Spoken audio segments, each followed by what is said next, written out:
He's done it. Watch where Jakob Mensik places his back foot during his pinpoint preparation. He places it on the hitting side of his off foot. Now this is much, much different than where someone like Federer drives from, where the hitting foot is far behind the off foot. I call this the Pure-Dextral Pinpoint because this is a common way that right-handed, right-eye dominant players serve. Watnuki serves like this, Greek Spore serves like this. They serve with this Pure-Dextral Pinpoint where the foot comes on the hitting side instead of behind the off foot. Now, in order to explain why this works, I've got to explain coiling the shoulder against the hip. I've got to explain the spinal planes of motion and why eye dominance matters. So we're going to start with eye dominance first.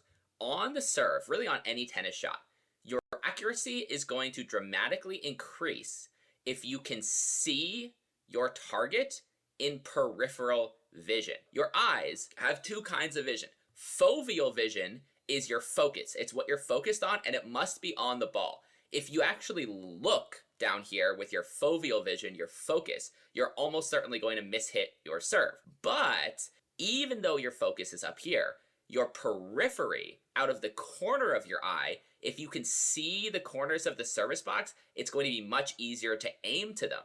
Now, everyone has a dominant eye and a non-dominant eye. Your dominant eye sees better. It's better at everything. It's better at reaction time. It's better at processing information.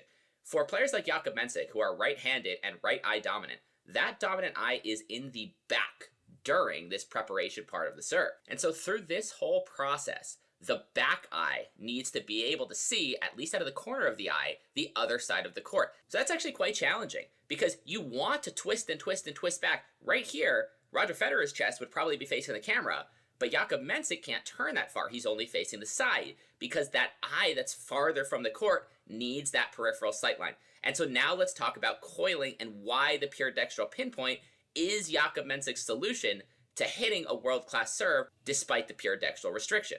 So to explain why, let's now touch on spinal motion. There are three planes of spinal motion. The first is rotation, and it is the twisting action of the trunk. We call that rotation in the transverse plane, if you want to look it up. That is the motion that is sending the left shoulder back and the right shoulder forward. Next, we have extension and flexion of the spine. These are movements in the sagittal plane, if you want to look that up. And this is this backward bending of the thorax, which spring loads the spine through that cocking phase of the serve. And then we have side bending, which is bending in the frontal plane. That can help you get a little more of that cartwheel action where the right shoulder ends up above the left shoulder. We've talked about side bending more on the forehand, and it plays a role in the serve as well. So those are the three planes of spinal motion, and you can spring load the spine in any of those three directions in order to get power on your serve. And one of the most useful is twisting, is spinal rotation. In order to get that twisting, you need to stretch the off arm against the hitting hip. So right here, this shoulder, so this shoulder blade in the back here, and this hip, there is a stretch through that diagonal on the back. And that is what we mean by coiling, because that stretch, when it unwinds, so and it's stretched right now, this hip's going to pop this way, the shoulder's going to pull back, and that's going to cause the thorax to twist forward. This is the twisting, the rotational plane of spinal motion. That's how you coil it.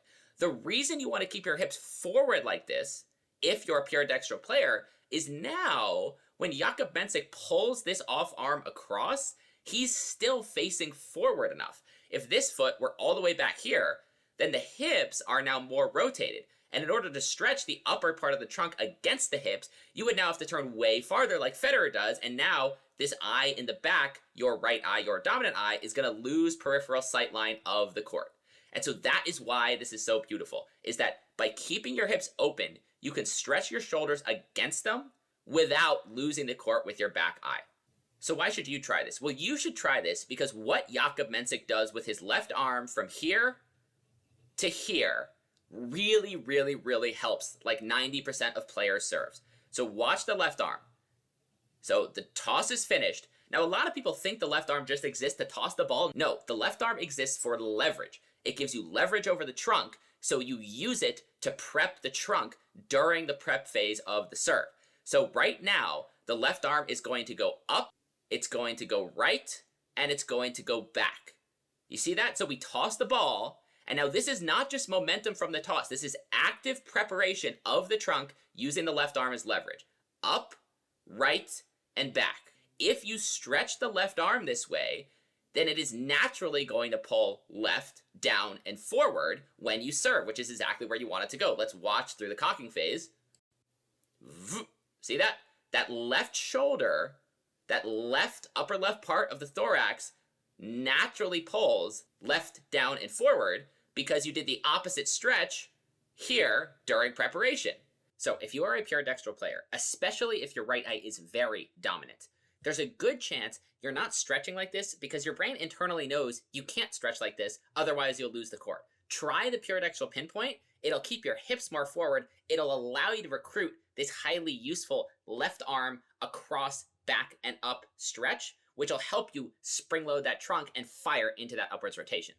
Now let's switch over to Zverev, another exceptional pure-dextral server, and talk about kind of the last nuance with this, which is if your serve is very spinal extension flexion driven. So look at the amount of spring Zverev gets from that spinal extension during the cocking phase. Leaning back during your preparation really helps guide you into this highly extended position in the cocking phase, helps you load that spring, that back forward bending spring. And if you like that leaning back feeling, you're probably going to feel more balance in either a traditional platform or a traditional pinpoint.